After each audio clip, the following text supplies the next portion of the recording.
ನೀವು ನನ್ನ ಕಾಲಿಗೆ ಬಿಡುವುದೇ?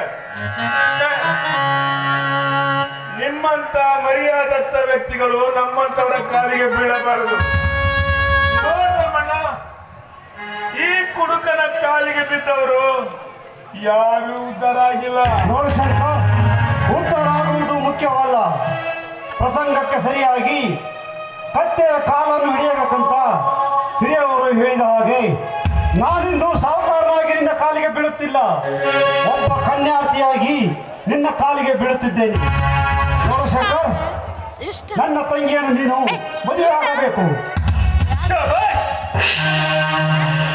ಈ ಕುಡುಕ ಶಂಕರನಿಗೆ ಮದುವೆ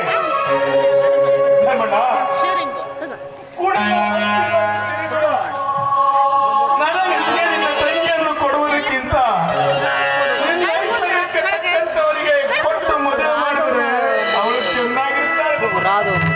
ನೋಡು ಶಂಕರ್, ನಿನ್ನ ಮಾತಿನಂತೆ ನೀನು ಮಾಡಿದ ತಪ್ಪನ್ನು ಮರೆತು ಬೇರೆಯೊಬ್ಬರಿಗೆ ದಾರಿ ಎಳೆದುಕೊಟ್ಟರೆ ಅದರಲ್ಲಿ ಅರ್ಥವೇನಿದೆ? ನೋಡು, ಭಾರತೀಯ ಹೆಣ್ಣಿನ ಚರಿತ್ರೆಯಲ್ಲಿ ಶೀಲ ಮುಖ್ಯ. ಅವಳು ಒಬ್ಬನಿಂದ ಶೀಲ ಕಳೆದುಕೊಂಡ ಮೇಲೆ ಅವಳು ಕುಡುಕನಾದರೇನು, ಕುಂಟನಾದರೇನು, ಅವನೇ ಅವಳಿಗೆ ಕೊರಳಿಗೆ ತಾಳಿ ಕಟ್ಟಬೇಕು. ಇದು ಧರ್ಮ. ನೋಡು, ನಿನ್ನ ಹೆಸರಿನಲ್ಲಿ ಹುಟ್ಟುವ ಮಗು ಇನ್ನೊಬ್ಬರಿಗೆ ಅಪ್ಪ ಎಂದು ಕರೆಯಬೇಕು. ಹೇಳು ಶಂಕರ್, ಹೇಳು ಶರ್, ಬೇರೊಬ್ಬರಿಗೆ ಮದುವೆ ಮಾಡಿಕೊಟ್ಟರೆ ಈ ಧರ್ಮ ಒಪ್ಪುವುದೇ? ಅದರಲ್ಲಿ ಏನಿದೆ ಅರ್ಥ?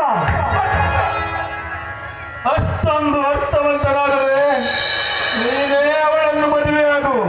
ಯಾಕಂದರೆ ಅವಳು ನಿನ್ನ ತಂಗಿಯಲ್ಲ, ಸಾಕು ತಂಗಿ.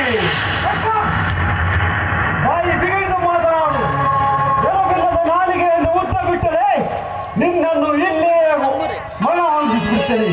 ನೋಡು, ಈ ಮಾತನ್ನು ಬೇರೆ ಯಾರು ಆಡಿದಿದ್ರೆ ಇಲ್ಲೇ ನಿನ್ನ ಕೊಲೆ ಮಾಡುತ್ತಿದ್ದೆ. ನೋಡು, ಸುಮ್ಮನೆ ನೀನು ಹಠ ಮಾಡಬೇಡ. ಆದಷ್ಟು ಬೇಗನೆ ಈ ಮದುವೆಗೆ ಒಪ್ಪಿಕೋ. ಧರ್ಮಣ್ಣ, ಸುಮ್ಮನೆ ನನ್ನನ್ನು ಏಕೆ ಈ ರೀತಿ ಪೀಡಿಸ್ತಾ ಇದ್ದೀಯ?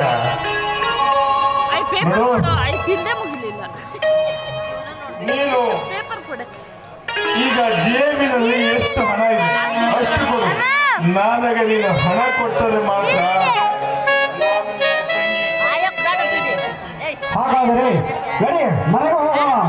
ಹೋ ಧರ್ಮಣ್ಣ, ಮೊದಲು ಹಣ, ಆಮೇಲೆ ವ್ಯವಹಾರ.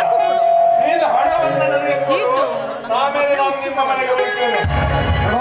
ಕಿಸೆಯಲ್ಲಿ ಈಗ ಇಷ್ಟೇ ರೂಪಾಯಿ ಇದೆ, ತೆಗೆದುಕೋ.